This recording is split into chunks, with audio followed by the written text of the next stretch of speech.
When work flies out of control, Harrelson's Own keeps me cool as a cucumber. When the kids turn unholy, Harrelson's Own keeps my patience divine. Life can be chaotic, but Harrelson's Own CBD helps keep you calm through any storm. Harrelson's Own consistently delivers you full mind and body homeostasis. It's an organic, full-spectrum CBD in a refreshing oral spray. Our nano-emulsified technology makes it completely water-soluble, so your body absorbs it immediately. You'll start to feel it in seconds, not 60 minutes. It just makes everything feel better. Give Harrelson's Own a try, from our family to yours. Give your life a boost. It's just the best you've ever felt in your natural state. It just feels sensational. Go to sensational.com to order now. Sensational.com. Go to sensational.com/family for 25% off your order. Yes, 25% off. That's sensational.com/family.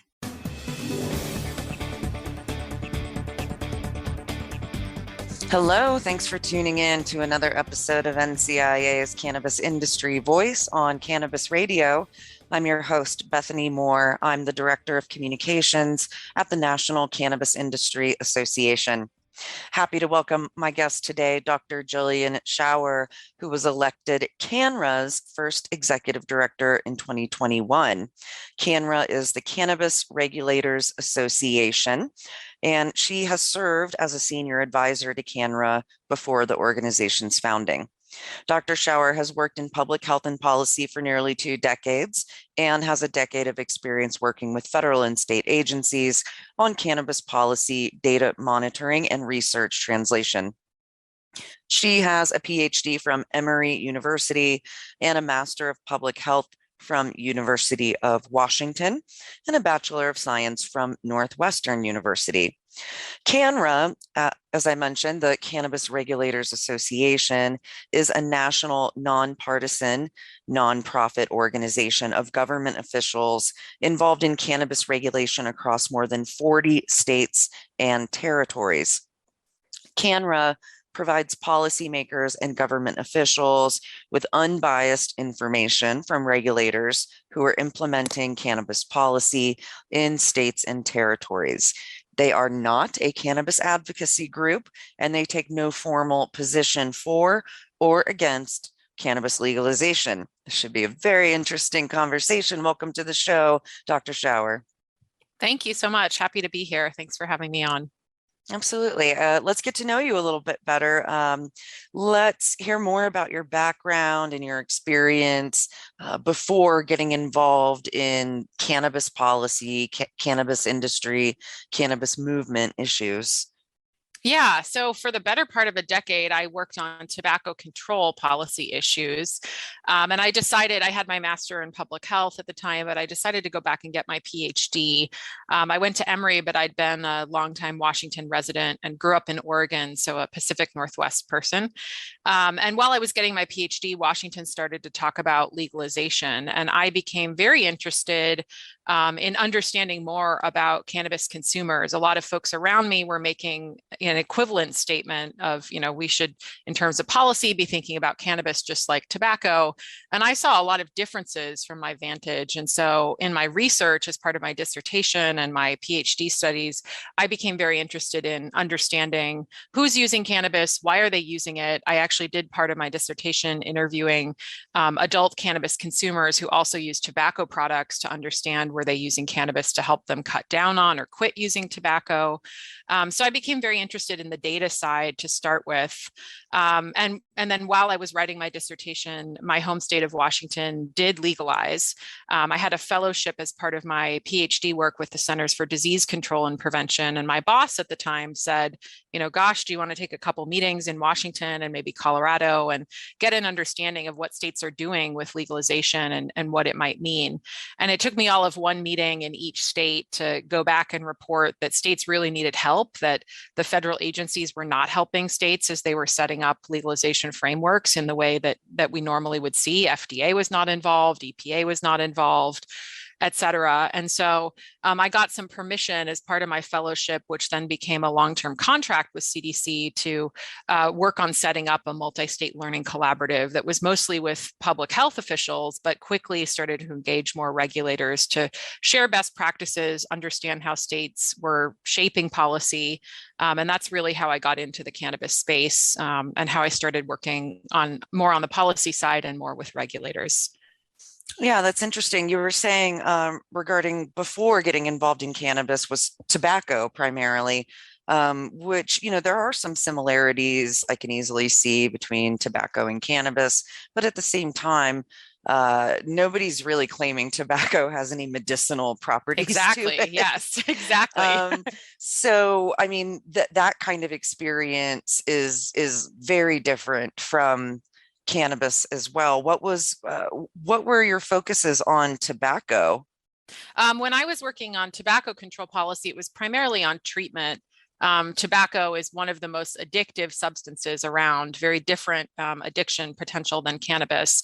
And so people who want to stop using tobacco can have a very hard time doing that. So my focus was really on helping connect people with treatment. I worked a lot with the healthcare system. I worked on healthcare related policy and tobacco control. And that's, part of why I wrote my dissertation on trying to understand, are people who are using both tobacco and cannabis products using cannabis in part to try to help them quit or cut down on tobacco, because it can be such a hard thing to do. And indeed, in my qualitative part of my study, I did hear that from a lot of individuals that I spoke with. That's very interesting, definitely. Well, I think you've already answered most of my second question about, how and why you got involved in cannabis. And from a personal perspective, it sounds like out there in the Pacific Northwest, one of my favorite parts of the country. It's so beautiful up there. You're absolutely right. Washington, at the same time that Colorado, in 2014, they both legalized adult use cannabis. 2012 actually, and then they were quickly followed by Oregon and Alaska in 2014. The markets opened later. That's probably what you're referencing. Yes, adult use sales began on January 1st in 2014 in Colorado, and I believe Washington as well. Yes, July, of course, it does take a while. Once a state legalizes, it takes usually a year and some change for them to get the regulations, the laws, the licensing, and all those things rolled out. 2014 was when we saw people lining up and buying cannabis as adults in both Washington and Colorado. Awesome. That's right. Yep. So let's fast forward to the present. You are with CANNRA, which I explained is the Cannabis Regulators Association. Let's talk more about the goals of CANNRA and its founding and history. Yeah, so we were founded in late 2021 by 18 different states that came together, but the work has really been an offshoot of a prior, less formalized organization that we fondly referred to as the Regulators Roundtable. And that organization came up alongside the multi-state learning collaborative that I was engaged in, that I talked about. But for a number of years predating CANNRA, regulators from different states were coming together. They were trying to do it in person twice a year, again, to try to have an exchange of information, to talk about challenging policy areas, lessons learned, et cetera. So it was that group, the Regulators Roundtable, that formalized into the Cannabis Regulators Association in late 2021. We now have more than 40 states and territories in our membership. Not all of our states have cannabis policies in place. We have a couple states that are associate members that don't have any cannabis legalization policies in place for medical or adult use, but have joined to try to understand the regulatory landscape, expecting that something may come to their state in the future. Our members represent all of the adult use states and almost all of the medical use states, and we have a number of states that have low THC CBD programs as well. The primary individuals that we work with are from the main cannabis regulatory agency in states, whoever is the primary regulator of cannabis, but we have a statewide membership that at least half of our members have taken up so that we can work with any agency in the state that's at all involved in cannabis implementation of cannabis policy. So we have departments of transportation, departments of agriculture, we have departments of energy and environment that are all part of our different committees because they're doing that work in their state. So we work through more than a dozen different special committees that span the gamut of cannabis policy issues. I just mentioned some of them. We have social and economic equity, licensing, public health and public education, data, lab testing, product safety, packaging, labeling. If you can think of it, we probably have a committee for it. And our committees are all staffed by individuals from mostly the cannabis regulatory agencies, but in some cases, other state agencies who are doing the work. We also have a 7-member board, and all of our board members volunteer their time, and they are the chief regulator in the different states that they represent. So we're a very member-driven organization, and I'm grateful for all the folks that have rolled up their sleeves to make things come together. Our goal, as you mentioned at the onset, we're not focused on endorsing or pushing specific policies around legalization. Instead, we're really focused on sharing best practices with a focus on sharing practices and lessons learned in consumer safety, equity, and ways that we can promote regulatory certainty for people who operate in the industry. We spend a lot of time discussing and troubleshooting challenges and regulatory issues, and I think we'll talk more about those in a bit. And we really want to be the voice of what's happening on the ground from a regulatory perspective for anyone who's making policy, whether it's municipal, state, or federal. And then we have a long-term goal of trying to harmonize policy where possible. We know that there are a lot of important reasons to do that, and it can be challenging to do so, but we see ourselves as a place where that work can start to happen. That's awesome. I'm looking at the Venn diagram in my mind of goals that both CANNRA and NCIA overlap, and there's quite a bit there. So let's take our first commercial break, and then we'll come right back and talk more with Dr. Gillian Schauer of the Cannabis Regulators Association, CANNRA. Stay tuned. We'll be right back. NCIA's Cannabis Industry Voice will return once we give a voice to our sponsors. Whether you're splitting the cost of a road trip with the guys, paying the dog walker, or sending birthday money to your favorite cousin, Zelle is a great way to send money to family and friends, no matter where they bank in the U.S. Plus, money goes straight into the recipient's bank account, typically in minutes between enrolled users. And you probably won't have to download another app, because Zelle is already in over 1,400 different banking apps. Look for Zelle in your banking app today. Progressive is America's #1 motorcycle insurer, so we understand motorcycles. No, really, we have a bike translator. Okay, so this bike feels like he's capable of a little more than just trips to the convenience store. Oh, also, he wants to let you know that you can buy a gallon of ice cream instead of a pint every time. Those are his words. So he said roughly like, blink the last wheel. It doesn't really translate, but the way he said it was super funny. Get 24/7 roadside assistance with Progressive. Progressive Casualty Insurance Company and affiliates. Roadside assistance subject to policy terms and limits and may require comprehensive coverage.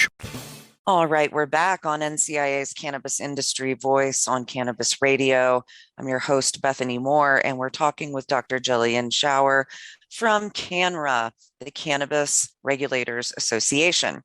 And I want to talk more about the recent CANNRA external stakeholder meeting that happened in early June of this year. 2 of our board members attended and participated. That's Khurshid Khoja from Greenbridge Corporate Counsel and Michael Cooper from Madison J Solutions.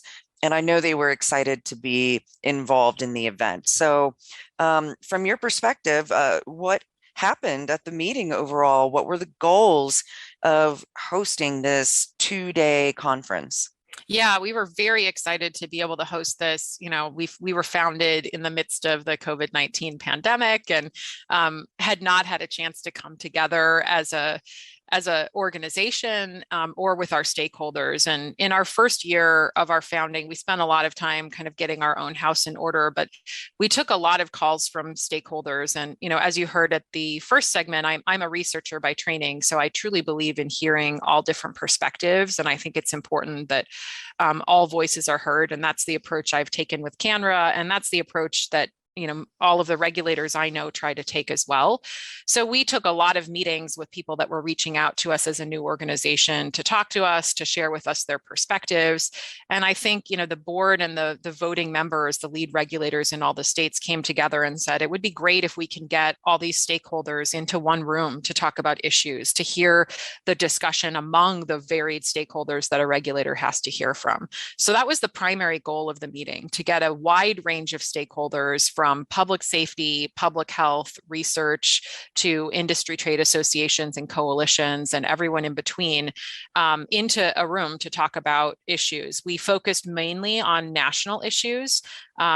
And of course, a lot of the national issues that we focused on have, implications in states as well. Mm-hmm. And regulators opted to be primarily in a listen-only mode. So the way that we structured the meeting was to have panels that were moderated by a regulator, and the regulator worked with the stakeholders in setting up the panel. But the panelists were our stakeholders, and it was an opportunity for regulators to hear from, again, hopefully a range of perspectives on different topics like interstate commerce. And I think we'll go through the topics in more detail, but I think in the future, we may try to have regulators involved a little bit more. We heard from stakeholders that that's something they wanted, but it was very important for this first meeting, I think, for us to be in a primarily listen mode, where we could, hear what stakeholders have to say on important issues.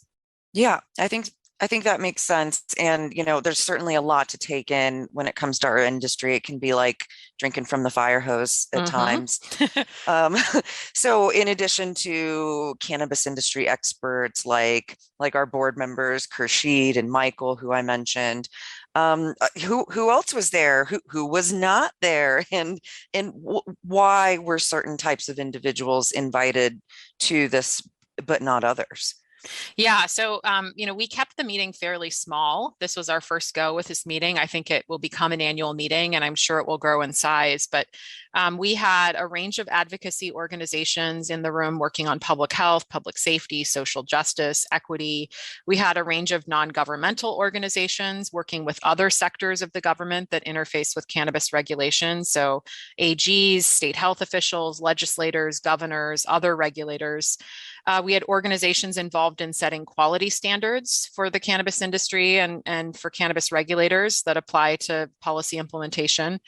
We had data and research entities that are working with the industry and with regulators. We had tech companies working with both the industry and regulators. And then we had coalitions and trade associations for both hemp and cannabis. And I should say our members are increasingly engaged in hemp regulation or regulation of certain hemp-derived products as well. We did not have anybody representing themselves as a licensee.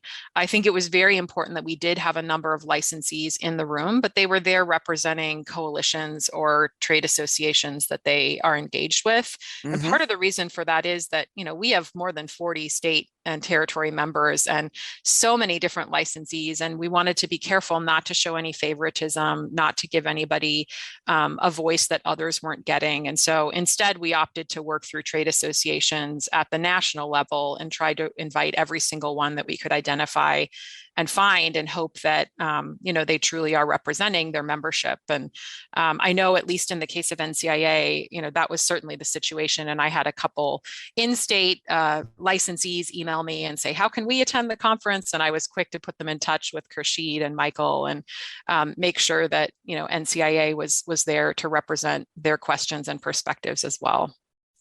Great. I mean, and that also underscores another great reason for operators, licensees to be involved in NCIA as we're representing Main Street cannabis. So just throwing that plug in there. So as far as the topics that you covered at this event, what were that list of topics as we were kind of mentioning earlier, and why is it important to focus on those topics at this event? Yeah. So as I said, we took a real national perspective for this meeting, in part because we're a national organization, and also because we wanted to, allow our regulatory members to spend some time on the national issues. They all work so hard on behalf of their state. They often can't step back and look at the broader perspective outside of their state as well. And they had asked for that. So we opened hearing from a couple of federal agencies that were there. We talked about federal cannabis policy broadly. We talked about interstate commerce and impacts on markets. We talked about tax, price, and illicit markets. We had a couple hours that we spent on social and economic equity and social justice. We spent some time talking about preventing youth access and promoting consumer safety. We talked about data and technology, how that can help in future policymaking. We spent a good hour and a half on hemp, which is a topic that we at CANNRA have been convening on predating our formal establishment. It's really been a tough, challenging regulatory topic for our members.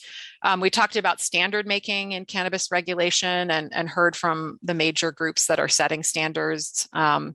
We talked about regulatory service providers in seed to sale technology and licensing technology. And then we heard from national B2B and B2C cannabis commerce providers as well. We wrapped up the meeting with one panel from a regulator's perspective, and that was, our opportunity for our members to sort of come out of listen-only mode and talk about the realities of being a regulator, and also hear questions that stakeholders have. So I think it was a good range of topics. There's certainly a lot that we could have taken on beyond this, but we had, a little over a day and a half, and it was a lot to take on in a day and a half. So again, hoping that this will be an annual event and that we can continue to broaden the breadth of what we talk about. Awesome. Yeah, I would love to hear a regulator's perspective as well. I'm kind of imagining them like pulling their hair out, but maybe it's not so bad. Was there something that stuck out to you or jumped out at you that you learned at this event you didn't already know, or your takeaway that was really valuable that we can go forward with? Yeah, I think there were definitely takeaways from each session. We heard a lot of new and different ideas. And, I like to remind everybody who was in the room and who heard about the meeting that just because we heard the idea doesn't mean that, regulators agreed with it or that others in the room agreed with it. But I think it was a great opportunity for some brainstorming on some of the harder policy areas. I was heartened to hear that everybody across the spectrum felt like it was a benefit for them to have this breadth of stakeholders in the room talking about issues. I think, often we stay in our silos and we hear from people who are in the same area of the industry that we are. And I heard, from industry and trade associations that it was great to hear different perspectives from research and public safety and, consumer safety. I heard, public health people say that it was great to hear from industry trade associations. And I think all of that is exactly what we hoped would come from the meeting. And I'm particularly heartened by the fact that I think there was more overlap on issues than we thought there would be. And I'll use hemp as an example. We had some rousing discussion about hemp from trade associations engaged in the topic, from hemp regulators, from consumer safety advocates. And, we may not all have agreed on exactly the next path forward, but I think everybody did agree that we need to continue the discussions and we need to have this broad group of stakeholders talking more to each other. So I was heartened by the areas where we did find overlap. And I think where there were some very tangible steps forward that can be taken on hard issues. And it was really respectful dialogue as well, which I think was great. We were not interested in having fights on stage, but we were definitely interested as a regulatory community in hearing the perspectives. So yeah, I think it was a successful meeting from our members' perspective, and we have heard the same from attendees. So again, hope to continue the dialogues outside of the meeting as well. Yeah, that sounds like a really great meeting of minds across the spectrum of cannabis issues. And I'm glad to hear there weren't any Oscar face slaps at the event as well. Definitely not. All right, let's take our last commercial break, and then we'll come back and wrap up our discussion with Dr. Gillian Schauer of the Cannabis Regulators Association. Stay tuned. We'll be right back. NCIA's Cannabis Industry Voice will return once we give a voice to our sponsors. All right, we're back on NCIA's Cannabis Industry Voice on Cannabis Radio. I'm your host, Bethany Moore, with the National Cannabis Industry Association, and we've been chatting with Dr. Gillian Schauer of CANNRA, the Cannabis Regulators Association. And there was an event that they hosted in early June that we covered that two of our board members attended to represent NCIA in this regulator-focused event. And going back even further, CANNRA participated in a regulator-focused panel at our trade show, the Cannabis Business Summit and Expo that we hosted in December in San Francisco. And Michael Cooper and Khurshid Khoja were involved in that as well. Tell me how that went for you.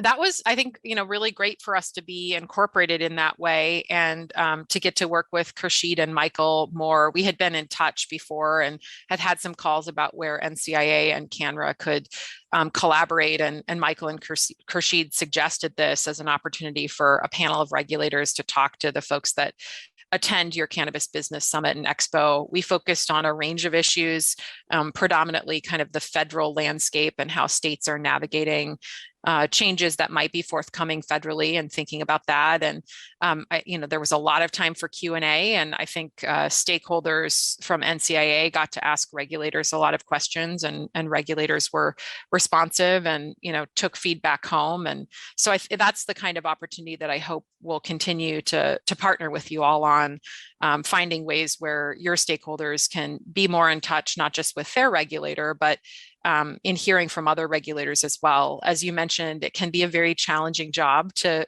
be a regulator of any industry, let alone a new and innovative industry, where things are moving so quick and it's such a dynamic space. And so I know regulators want to hear from stakeholders, and I thought this was a great forum for that to happen.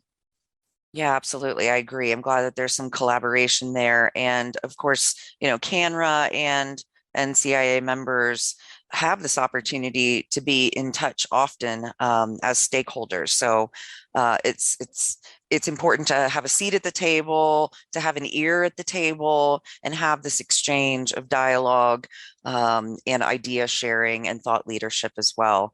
I do want to mention a couple things coming up that NCIA is doing before we wrap up the show. Just around the corner here on Thursday, July 28th, we're having a little Colorado Industry Socials, just an evening networking reception here in Denver, Colorado. So NCIA members receive complimentary tickets to the Colorado Industry Social. Go ahead and register. It's nice to see people in person and smile at them and fist and elbow bump them. So definitely register for that. Tickets are available for non-members as well. Also in September, on the 13th and 14th of September, we are heading back to Washington, D.C. Finally, after pandemic restrictions, we're going back for our 10th annual Cannabis Industry Lobby Days. It's one of my favorite things that NCIA does, and it's been so sad that we haven't been able to go because of the pandemic, but we're heading back. Things are a little different in DC now for a variety of reasons, including security restrictions, but we're going back for our lobby days. So NCIA members definitely register early, as our government relations team is behind the scenes putting teams together, setting up meetings with members of Congress and their staffers, getting all the materials prepared to make for another successful Lobby Days event. So be sure to head to our website, thecannabisindustry.org, and get signed up for both of those events and start thinking about heading to DC later this summer as well. So thank you again, Dr. Schauer, for joining us on the podcast today. Where can our listeners find out more about CANNRA? Yeah, thanks again so much for having me. I really appreciate this opportunity and the exchange. Folks can find out more about CANNRA at our website, www.cann-ra.org. We are moving our domain name, so soon it will just be cannra.org, but we'll be routing you appropriately. We have a place there where folks can sign up to get updates. We have an info email address where people can email if they want to connect with us. And as I said, as with most state regulators, we really take the approach where we want to hear from stakeholders. We want to hear what goes well. We want to hear what's challenging. We want to hear perspectives on different policies. I think that's really important to thoughtful policymaking, that all stakeholders have a voice that's heard. So please don't hesitate to reach out and please reach out through NCIA as well. We will continue to have regular conversations with NCIA and to coordinate on issues as it makes sense too. So appreciate the opportunity and hope to hear from anyone who has something that they want us to hear. Awesome. Thank you so much again for your time. And thanks to our listeners for tuning in to another episode of NCIA's Cannabis Industry Voice. Until next time.